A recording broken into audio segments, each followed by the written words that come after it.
Good evening. Your host, General Electric.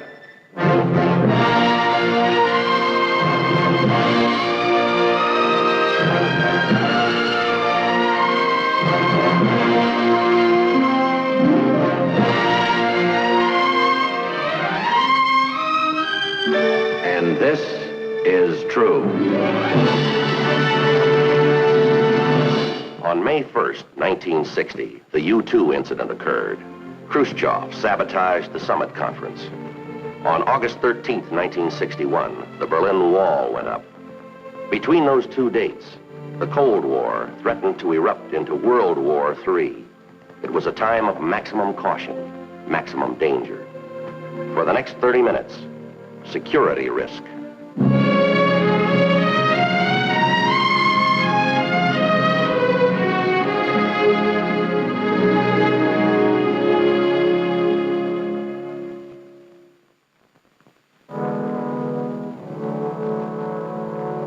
West Germany, the city of Frankfurt, April 5th, 1961. At 2:30 that afternoon, a man named Wilhelm Frieda entered a telegraph office. Bitte ein Telegramm nach Warschau. Fräulein Erika Rilke. Erika Rilke, age 26, Polish citizen. The telegram advised her that her only brother was dying in a Frankfurt hospital. George Ellsworth, second secretary to the American Embassy in Warsaw, was the man she turned to. Erika, please don't cry. If it was just a matter of a visa, but you know the Polish government won't give you a passport to leave. If you would ask them, you're an important man. You could say your government... I can't on a personal matter. No, but you can come here when you're lonely. You can take me in your arms and say you love me. That you can do. Erika.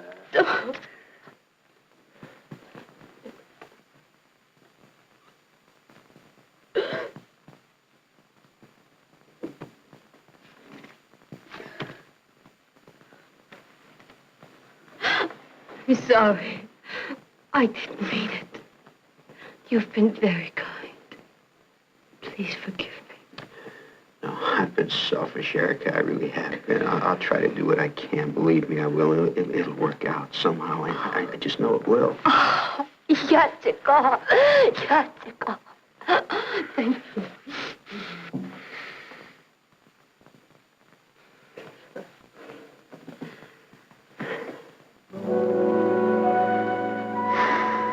I've got to go to the office now. This evening, you'll be here.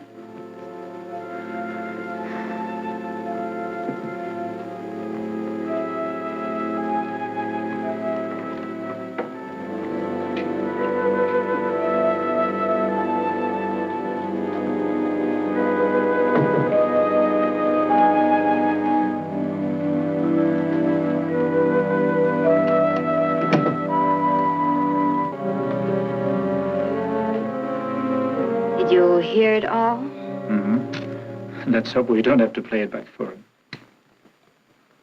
Warsaw, Poland, the only state in Europe flanked by the Russian army on both sides.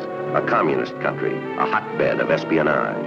The building of most interest to communist agents, the American Embassy. And especially one room in that building, the file room where all classified documents are kept. Jim Kowalski, a special agent for the State Department, was responsible for the security of those secrets. Thank you, Harry. See you later, Mr. Kowalski.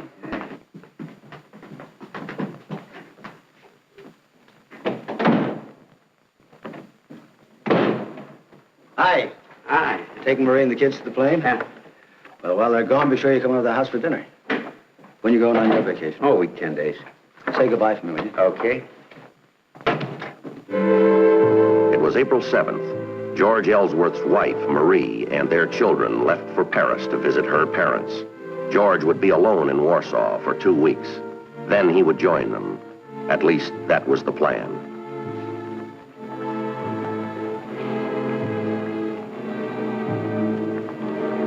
Mr. Ellsworth? Excuse me, but aren't you Mr. George Ellsworth of the American Embassy? That's right. I'm Stefan Jarek of the Polish government. Passport Division. Oh, Mr. Jarek, what can I do for you? A young Polish girl by the name of Erika Rilke. She applied for a passport. Evidently, she has no family, no one. Hmm? Oh, but I'm detaining you now. No. Can I buy you a drink? Yes, thank you very much. Naturally, when a request comes from an official of your government, a high official, we choose to cooperate. I don't believe I understand you. Quite simple. You wanted something, we delivered it. Now, Mr. Ellsworth, we want something. Would you like to take pictures with the camera, Mr. Ellsworth? You're wasting your time. Documents, Mr. Ellsworth. Classified documents from your embassy files. Do you know what would happen if I were to report this? What would you report? That you, a married man with children, have been secretly involved with another woman for months. I would deny it, and so would Eric. So would she. It would be your word against ours. Not entirely. You see, I take pictures too. I have some excellent studies of you and Miss Rilke together in automobiles, on picnics, entering her apartment. Would you care to see them?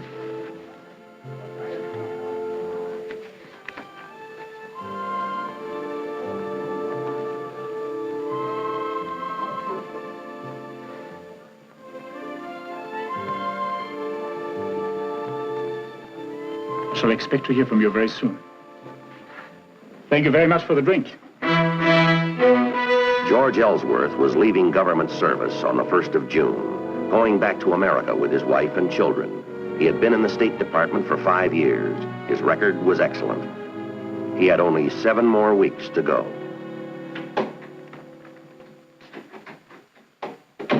Well, hello, Mr. Ellsworth. Something I can do for you? Harry, the classified material for the past 2 weeks. Please, could I read it? Of course. With my family away, I'm trying to catch up with my work.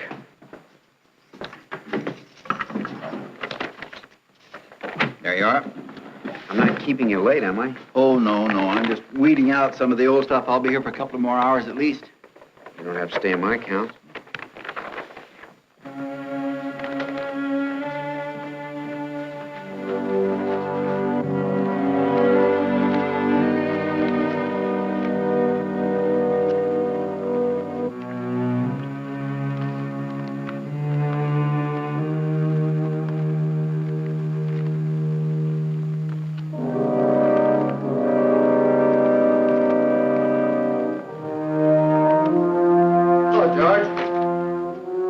Jim? Harry, how much longer are you going to be? Oh, a couple of hours. All right, I'll be back at 8. Check over your daily log. Yes, sir. When are you going to come over for dinner? Oh, one of these nights. I've been busy. Good. Night, George. Hi, Jim. Harry, I'll be here at 8. Yes, sir. Boy, I must be losing my marbles. Why, what's wrong? I brought the wrong folder and I left my pipe. Would you excuse me a minute? Of course. Be right back. 4 nights after he was approached by Jarek, George Ellsworth photographed his first top-secret document.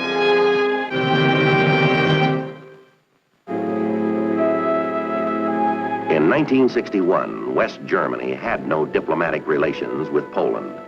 As a courtesy, visas were handled for West Germany by the American consulate. On April 21st, Jim Kowalski was called to the office of Tom Erickson, American Vice Consul. Tom? Hi, Jim. Sit down. Thanks. Thanks for the time, Jim. I thought it wiser to see you rather than use the phone. Was there anything wrong? No, I'm just puzzled. Maybe there's nothing to it, probably isn't, but I can't get something out of my mind. What is it? Well, this morning, my office issued a visa to a Polish girl, Erika Rilke. She has a brother in Frankfurt, dying. Here's the telegram summoning her. You think the passport's a fraud? No, I checked. The Polish government issued the passport. But you see, that's what troubles me. It's unusual for the Poles to give passports to young, able-bodied people. Almost unheard of. Why this girl? You think they're sending out an agent? Well, I thought I'd check with you. Maybe you might have something on file. Here's a copy of her passport picture. She's pretty. She have any family in Warsaw? Relatives? Employer? No, but there is one other thing. She knows a man here in the embassy. He escorted her personally through the consulate, hurried the visa through. Well, diplomatic officials often do that. It's a show of courtesy. This was not a show of courtesy, Jim. He was insistent, almost to the point of rudeness. Who is it? George Ellsworth. Roy, Jim Kowalski. I want to send a message in code. Ben Waltman, security officer, American consulate, Frankfurt. Please verify identity, address, occupation. Klaus Rilke, reported dying, Frankfurt Hospital. Urgent. Thank you, Roy. Harry, you want to see what we have in the file on that woman? Her name is Rilke, and the address is on the telegram. Harry, has George been in the file room much lately? Every night. Till yesterday, said he wanted to get all caught up before he went on vacation.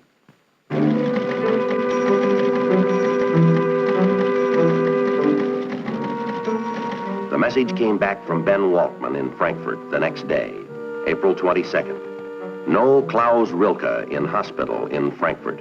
Name not listed anywhere. Suggest no such person. Who? Jim Kowalski. There's a new leave roster out yet? You got it handy? George Ellsworth's going on vacation tomorrow. 10 days. Where'd he put in for? Frankfurt. On the morning of April 24th, George Ellsworth checked into a Frankfurt hotel. A few hours later, Jim Kowalski arrived in Frankfurt. He was met by Ben Waltman, who advised him that Ellsworth was being kept under constant surveillance. Ellsworth and Fraulein Rilke returned to their hotel later that afternoon to find Wilhelm Frieda waiting for them. His identity and address were already being traced by the police. Frieda gave them the keys to his car, which he had driven to the hotel.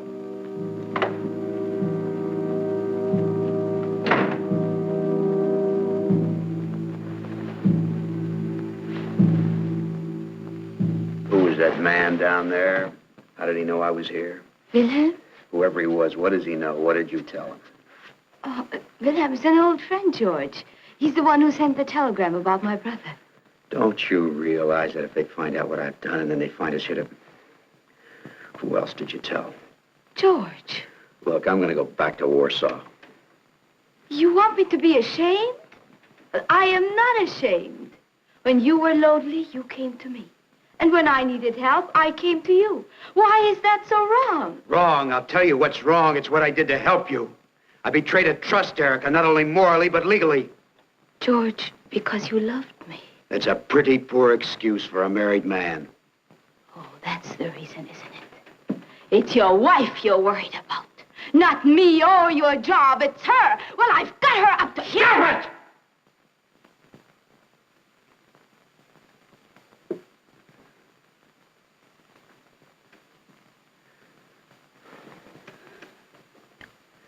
Listen, Erica, I'll help find you an apartment here. I'll pay 6 months' rent in advance. You're so generous with money when you have no more use for me. How could you possibly say a thing like that to me after what I did for you?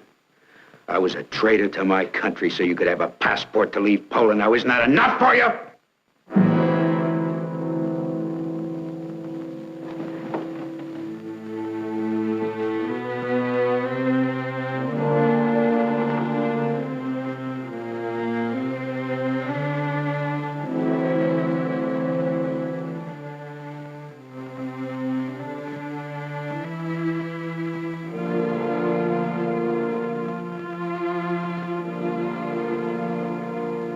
George.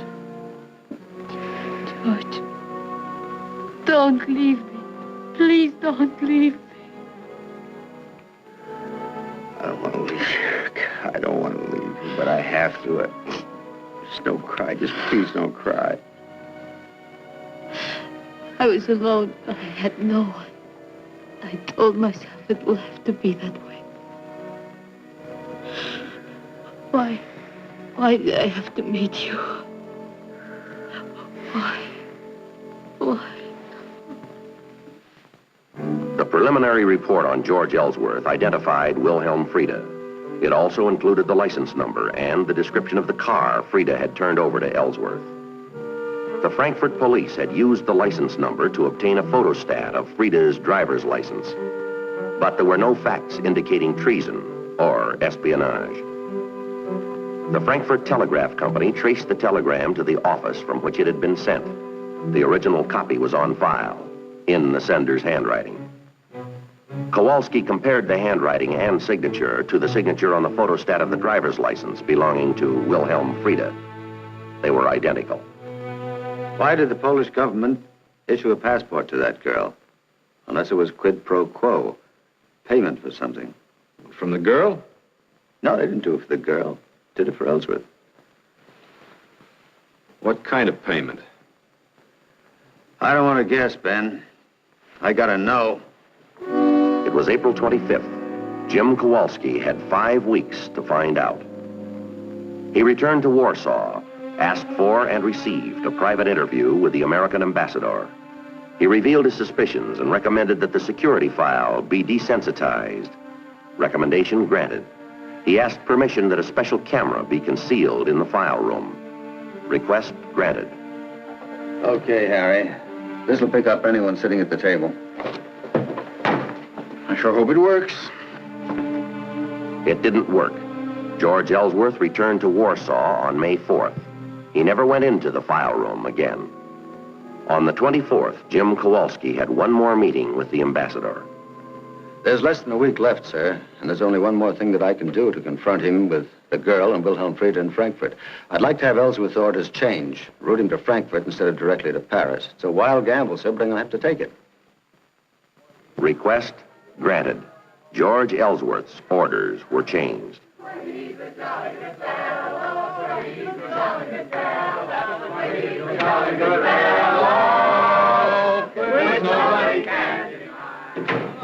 You seem to be giving you quite a send-off. Yeah. When's your plane leave for Paris? Well, I'm not going to Paris with Marie and the kids. I'm taking the midnight plane for Frankfurt. It's a change of orders. Why Frankfurt? Well, I'm supposed to meet with a protocol officer there. I suppose it's a briefing session with my successor. Listen, Jim, I'm not very good at saying goodbyes. I guess I'm the kind of person that doesn't like to let go of anything. Want everything for keeps. But I'm going to miss you and Louise and the kids. Those ski trips and those cheeseburgers you make every Sunday afternoon. Well, George, keep in touch. George? Good luck.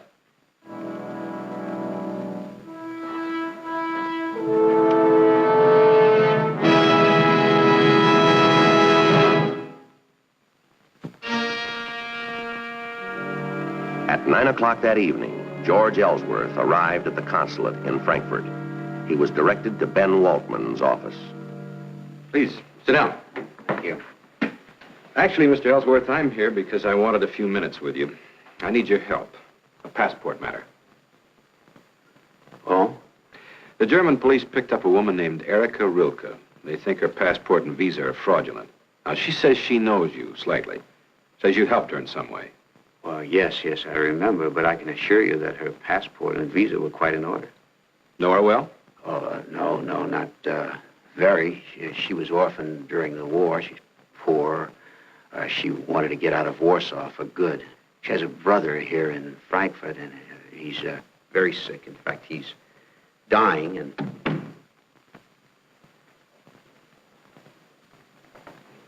Oh, George. What is this? Well, there are a few questions we want answered. I don't have to answer anything. Will you bring Miss Rilke in, please? George, am I glad to see you. What's this all about? Now, just take it easy, darling. Just take it easy. All right, Jim. Obviously, you know about us. So? We know. You were together here in April. We had you under surveillance. This is my private life, Jim. Stay out of it. You were taken, George. You've been had. What? She's lied How to you. can you say such a thing? That's You not lied true. to him. He's the one that's lying, darling. I don't believe him. What are they trying to do? She's booked passage on a plane for Warsaw. Tomorrow. She never wanted to leave Poland. Did you? No, I swear to you, I didn't. I didn't. No. Know this man, George? He sent the telegram to Miss Rilke about her dying brother, and we don't have to prove that. He's admitted it. Du Feigling. Du niederträchtige Sau! Sau! Przepraszam pani, Sau! co ja mógł zrobić? Nie miałem innego wychodziska. Cholera! Powiadam pani, nie miałem innego wychodziska. We've checked on the brother. He doesn't exist. He never existed. You've been had. You were taken, George. George, don't believe it. Oh. George!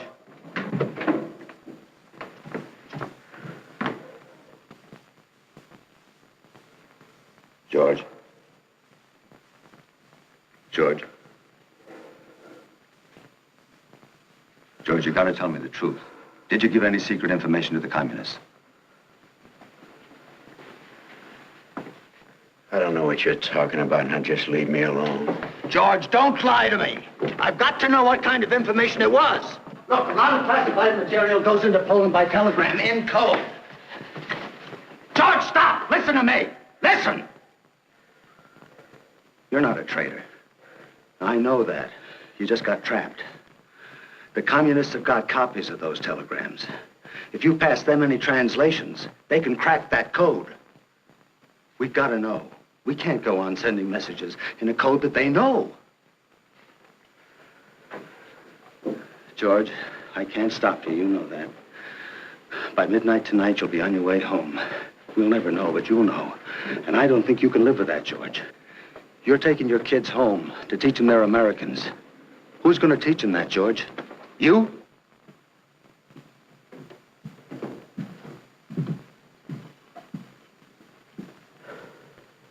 You can't keep it inside you. I know you too well. Sooner or later, you'll tell. And it may be too late.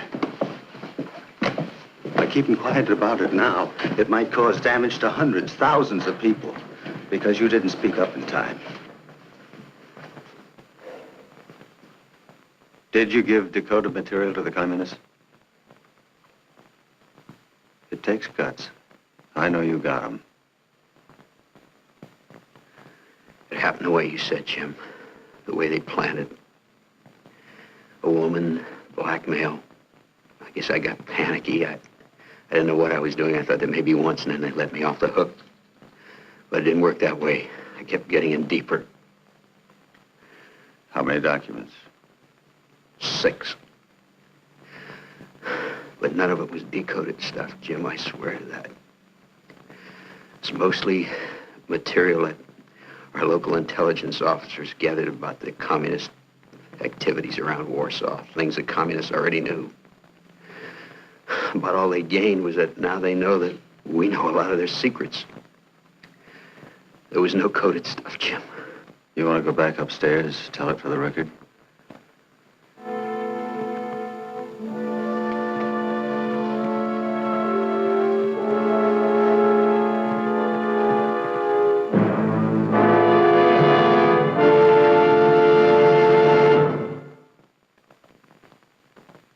In diplomatic circles, it's often said that peace or war may hinge on who reads a single piece of paper.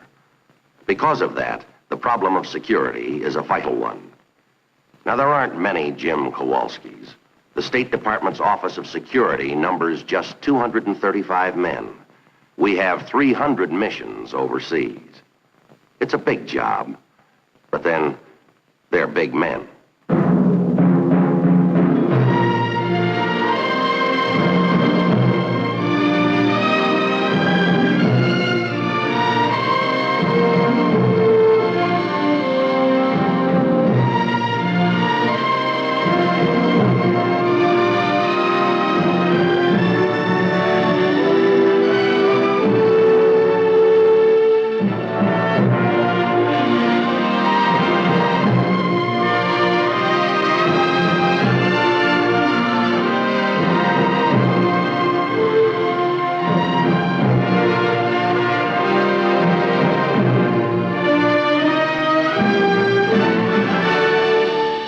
General Electric, progress is our most important product.